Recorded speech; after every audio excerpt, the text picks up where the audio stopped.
Upfront Books presents The Dynamics of Military Revolution, 1300 to 2050, edited by Macgregor Knox and Williamson Murray, and narrated by Victor Vertunni.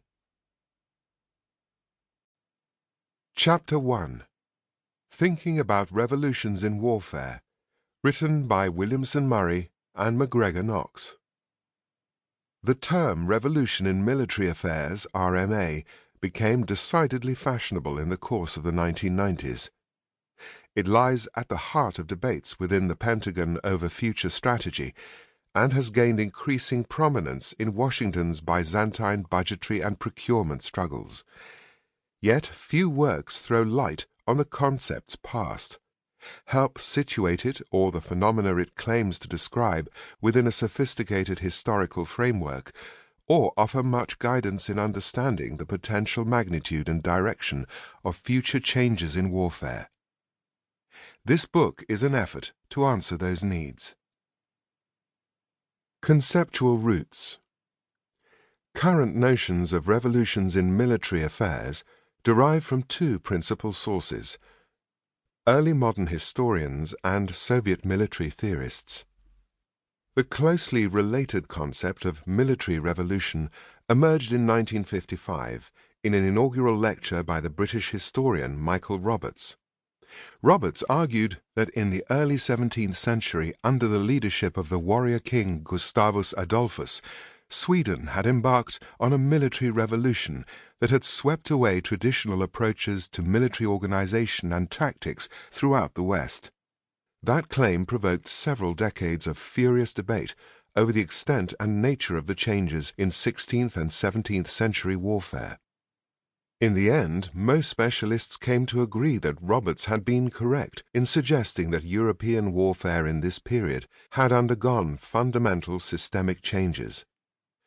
But until the 1990s, military historians focused on other periods of Western history had largely ignored the concepts developed in the debate that Roberts had opened. The second major influence on the development of the notion of revolutions in military affairs was the writings of Soviet military theorists from the 1960s onward. Marxist-Leninist indoctrination made the Red Army, from its beginnings, receptive to notions of major revolutionary change. Soviet theorists had pioneered in analyzing the overall impact of the First World War on military technique in the 1920s and early 1930s. Stalin's attempts to ensure the security of the rear and his own uncontested domination by massacring his military elite checked the Red Army's development of modern operational theories from 1937 onward. But the catastrophes of 1941, in which the German Blitzkrieg came close to destroying the Soviet Union, offered an unforgettable demonstration of the possibility of revolutionary change in war.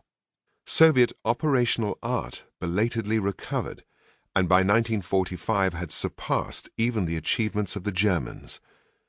From the late 1940s, Soviet development of missile and nuclear systems likewise came to rival that of the West.